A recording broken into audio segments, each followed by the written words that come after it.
Welcome to Farnborough Connect. My name is Paul Everett and I'm the Chairman of Farnborough International and the Chief Executive of ADS. I'm delighted to be joined by Sir Simon Bolam, Chief Executive of DE&S, Luke Barden, UK Crown Representative and Board Member of the Atomic Energy Authority, and Kevin Craven, CEO of Serco UK and Europe. In this session, we're going to explore the defence community's response to COVID-19, what we learn about defence resilience, and how those lessons will help shape our future priorities. So, Simon, thank you very much for joining us today. I want to, first off, people may not be fully appreciative of exactly the role that DE&S has. I wonder if you could just give us a brief explanation of it. Yeah, certainly. Thanks, Paul. So Defence Equipment and Support is here to procure equipment and support for the armed forces. We transact about 10 billion a year in terms of programme expenditure. And I've got just under 12,000 people, ranging from people in warehouses through to commercial people, project people, finance, a whole range of individuals that are part of the DES procurement and support team. Thanks. And obviously having quite a big direct set of responsibilities as well as the relationship with industry, how do you think the defence community kind of did during the pandemic? And if there are any particular things that stand out for you? Well, defence is really set up to deal with crisis and contingency. So if you look back over the conflicts that we've been involved in my experience, all the way back to the Falklands War, mobilising as a whole force, that's the military, civil service and industry colleagues, has always been something that we've done well. And I think COVID was for us another crisis. It was a different crisis, but actually it brought out the best in the defence enterprise. Okay, thanks. I'm just going to bring Luke in and sort of a similar opening question to you, Luke. Obviously, you have an interesting role as a UK Crown Rep. Perhaps just if you could just say a little bit about what that role includes. And good morning, Paul, and good morning, everybody. I suppose it all starts with the intent of government and each of the departments to continue developing ever better relationships in the way that Sir Simon described with whoever works with them. It is mainly, of course, the private sector. It can be universities. It can be any other partner or stakeholder.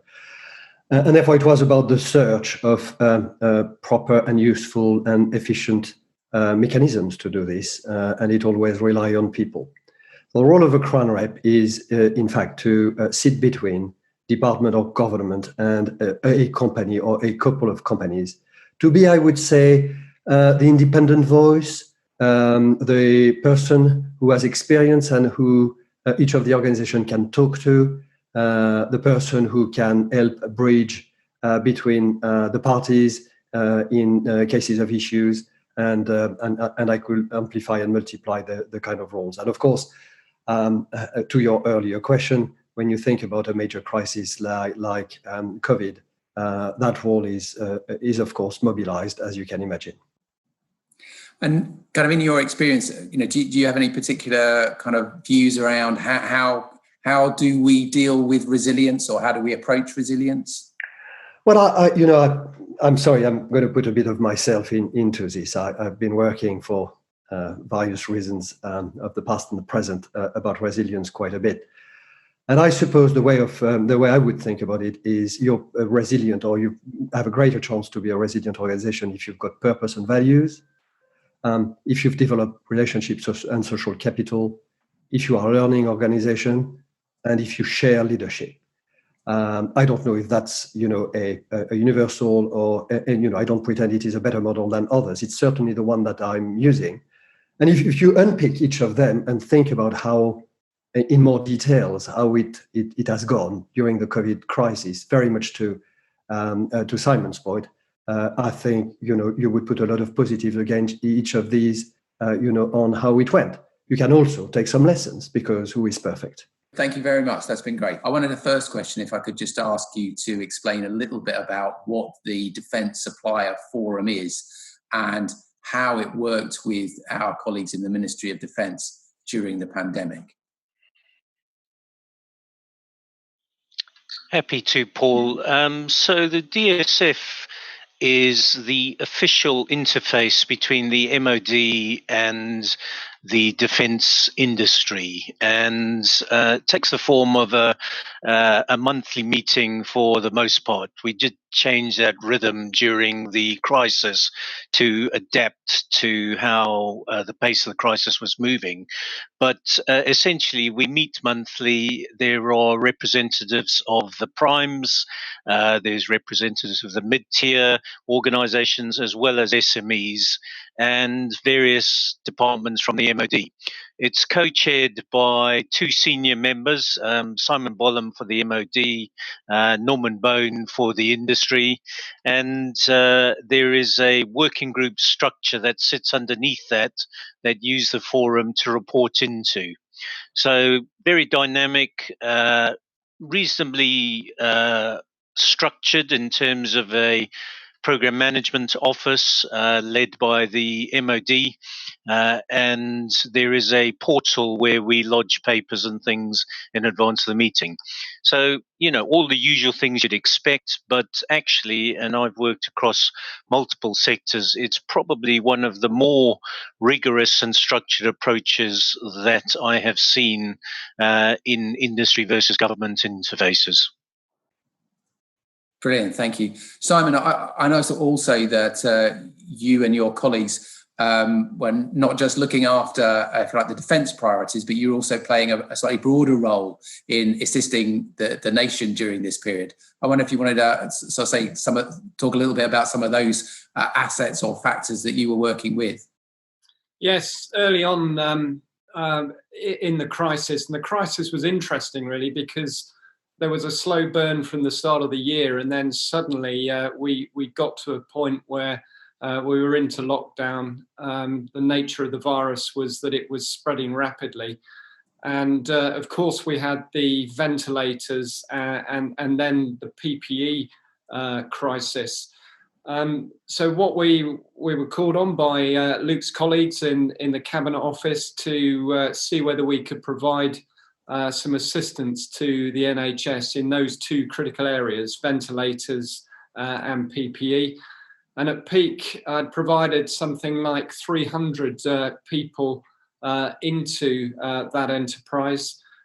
We had 120 people working through DHSC, the NHS, in terms of procurement of PPE, exploiting new channels, leveraging supply chain, trying to get purchases in as quickly as we could. So that was commercial, project, finance, and quality control.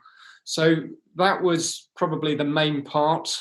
We procured in the end something over 11 billion items of PPE at a value of over £6 billion. So that was one aspect. The other was the ventilator challenge, which was in many ways like an urgent capability requirement that we so often get called to respond to. And here, some of my specialist teams were able to lean in to engage with potential suppliers, develop new innovative solutions for ventilators, set up the supply chains ready for delivery.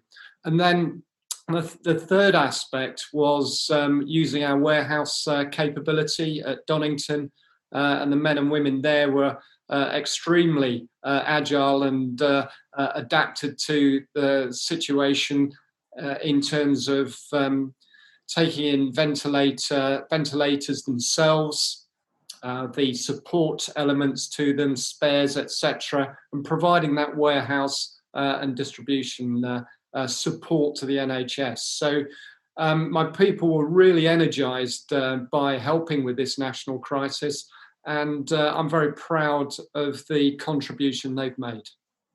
Brilliant, thank you. And Paul, if that's okay, if you don't mind, I build a little on this and take it from the perspective of a Crown Rep.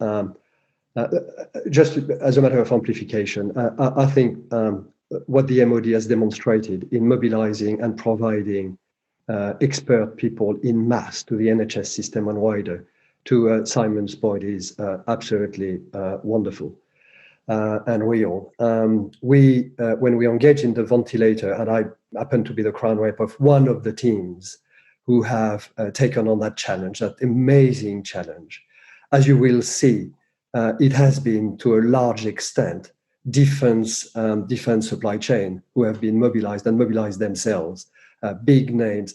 And what it meant is that at a time of where they were mobilized, deeply mobilized to what they had to do, the trust and relationship made that they put their technology, their supply chains in order to try to respond to that challenge. And we have seen the most amazing things. I think Simon is even slightly humble in not mentioning, for example, the use of the entire logistic from the entire world to in fact carry little parts that are necessary to ventilators onto the supply chain that had been. So you could really see, I suppose, defense and the defense system in action in support to that. We as Crown Reps stepped up. How do you get companies who've never been involved in ventilators to build entire new supply chains of complex things? Well, because you have developed and you've got that relationship. How do you take suppliers of commodities, PPE, to become now suddenly the most important suppliers and really, really do everything they can to support the country? Again, it's the kind of things that we've been doing together, which I think, to Simon's point, my final point, sorry for the rumble, has been a deep demonstration of what the defense system can provide. That's great, thank you. And in terms of the pandemic, from your own experience, what do you think worked well in that relationship between industry and government? I mean, I think there's a number of things that stood out for me. I mean, generally, the collaboration was outstanding. And I would also say the agility was pretty good as well. I think the government first, commercial second, philosophy and dealing with a crisis rather than the consequences was absolutely spot on.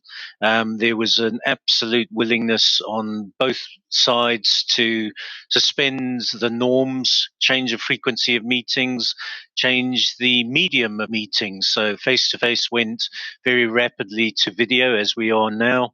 And the agility with which we did that, I think, was amazing. I mean, there was one of the biggest features for me was the rapid pooling of best practice, emerging thoughts.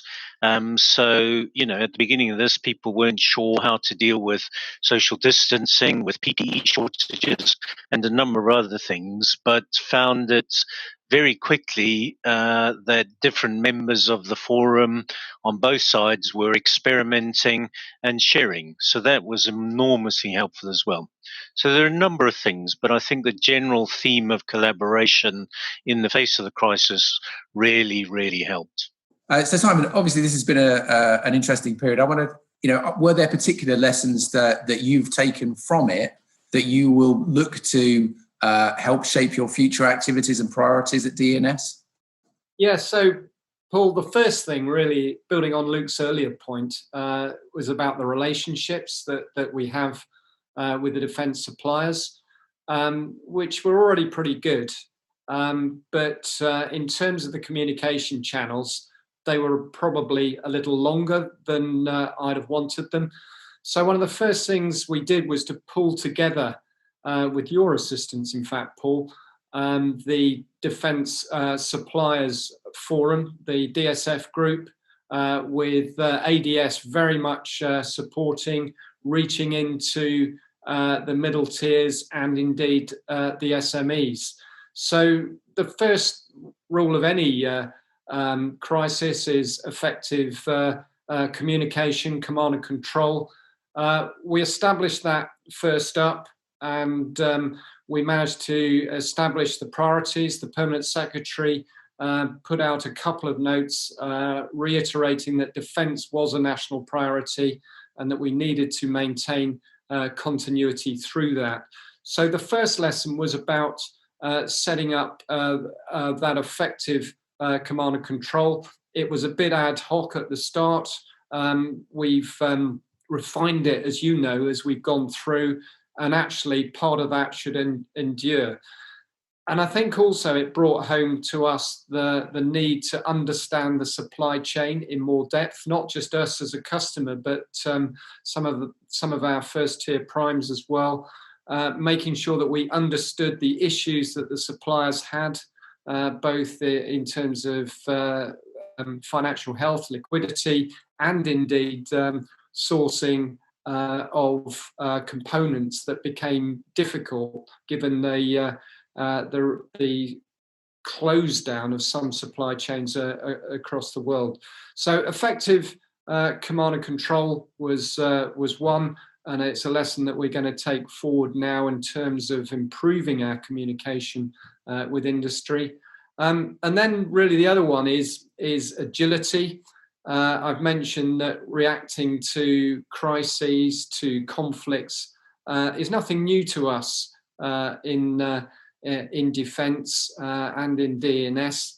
And with that comes some of the shackles that we would normally have round us, some of the processes. You just have to lean those up.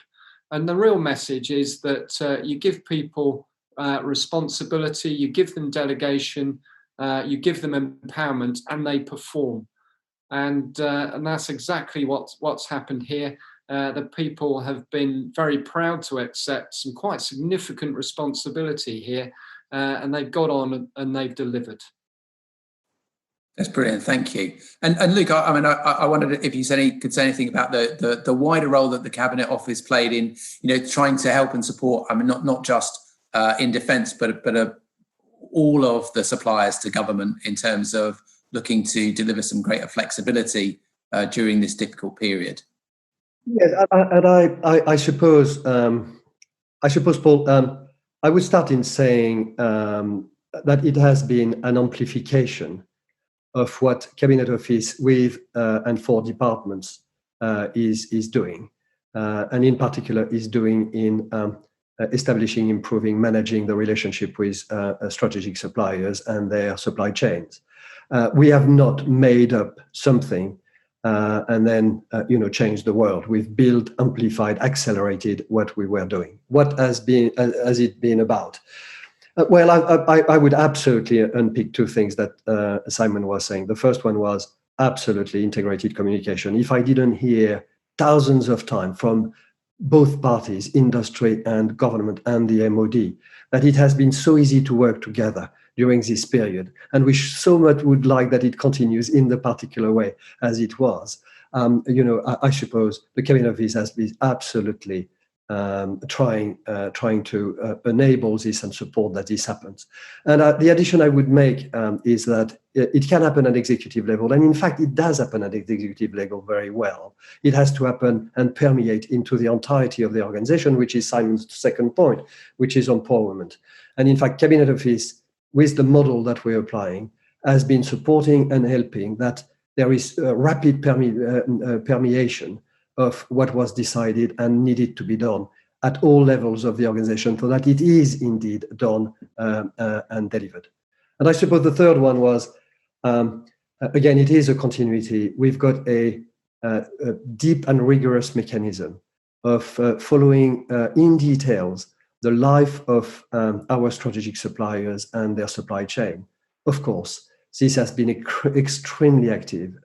And if there is any one thing that I would say to the supply base and any supplier in peacetime, as opposed to challenging time, is just do it, just approach more, just talk more, just deliver, just be more trustful and open, because it's great in peacetime, it's fantastic when the challenges are coming.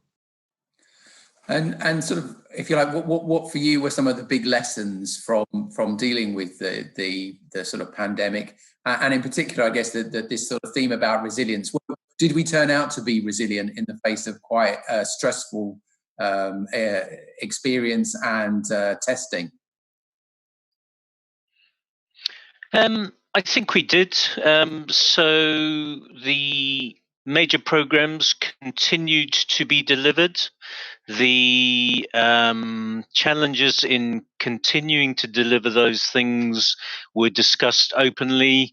There were mitigations put in place, and the willingness to collaborate, to move forward, really was very powerful in terms of doing that. So one of the early examples I would quote was around key workers and understanding that defence was a key enabler both for the economy and for the defence of the realm, and therefore getting that clarity and allowing industry to move forward and keep their employees and workforces informed was really, really helpful, I think.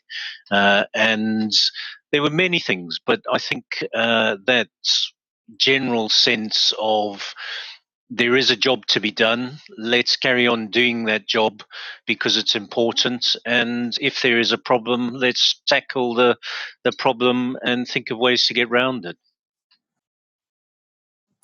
Thank you. Simon, perhaps one final question to you. So we're now in July. Is it over? Or is there still more to come in terms of the challenges we're going to face? Well, it's a great point that you raise, and you'd have to ask the scientists and the medics to look in their crystal ball there. But I guess as a planner, as part of defence, what you've got to do is you've got to continge for things. So there's a lot of talk about a second peak, that there's really no certainty as to how this coronavirus is going to affect us, whether there'll be further lockdowns, further restrictions. So in our mind now is that we've got to continge for this. We've got to assume that we won't be getting 100% of our people back into the office at work. One of the things that this crisis has forced us, and I know all of my industry partners as well, is to look at new ways of working. Use of IT. Here we are on a call, on a video call here. We'd never have contemplated doing this sort of thing probably 3 months ago. We'd have had to have been face to face, but actually this is the new way of doing things. People are comfortable with it. So different ways of working, institutionalizing what is good that we've learnt in terms of new working practices is what we must do. And configuring ourselves for the prospect of lockdowns in the future, and having a plan as to how we'd adapt to that. So that's kind of the specific. But I think the generic is that it shows you that when there is a crisis, that people can be agile. We can react, even as big organisations. We can react very quickly. I managed to deploy the first 150 people in to support the NHS within about 2 weeks. Now, if you'd have asked me to do that during, I say, what I would call normal times, it probably would have been a whole different process. So I think going forward, we've got to be lighter on our feet. We've got to be more agile, and we've got to build on the experience that we've learned from this first manifestation of a pandemic. Simon, thank you. Luke, any concluding comments from you? If I may, resilience goes with innovation. You're in situations you've never experienced before. You've got to innovate by nature. and then it is innovation in every way you can think of. And I think Simon just mentioned the means of communication. I suppose if I step back, and you were asking about the cabinet office role, and one of the roles of what we are trying to do is that there is always a bit of resistance, or at least time to market with innovation between private sector and government, and vice versa. And it is very legitimate. You've got to be careful with what you do. You've got absolutely to bring due diligence. You've got to be absolutely sure that you respect taxpayer money and every criteria that we should absolutely use. At the same time, it shouldn't be at the expense of time to market. And I suspect that if we were able to bottle the ability to innovate in the way that Simon described and keep it going and more open than it has ever been, I think we would be even better ready for the next issue and the next challenge, testing our resilience. Kevin, I mean, is there anything else you think you would like to add to this morning? I would really like to hang on to the sense of collaboration and purpose that infused all of the channels of communication with government, in terms of ministers, in terms of departments, and in terms of industries. There was genuinely a sense of let's do the right thing. And I think for the most part we did. Some of it may have been a bit late, some of it may not have been perfect, but it was, forgive me, phone going off. I think one of the things we've got all accustomed to is unexpected interruptions. But I think that sense of purpose, the sense of collaboration, if we can hang on to that, I think we can drive defence forward in a better way. Thank you very much. I'd like to thank Luke and Simon for joining us, and Kevin Craven too. I think for me, this experience has been a very interesting one. It's great to see the way that we as a defence community have worked together to find solutions to problems and challenges, often in real time, but also the way in which defence has contributed to the wider effort, not just in things like helping companies to put in place their own guidance about how you operate in socially distanced world, but also the practical support on ventilators and PPE. So thanks, gents, for joining us today, and I look forward to catching up sometime soon.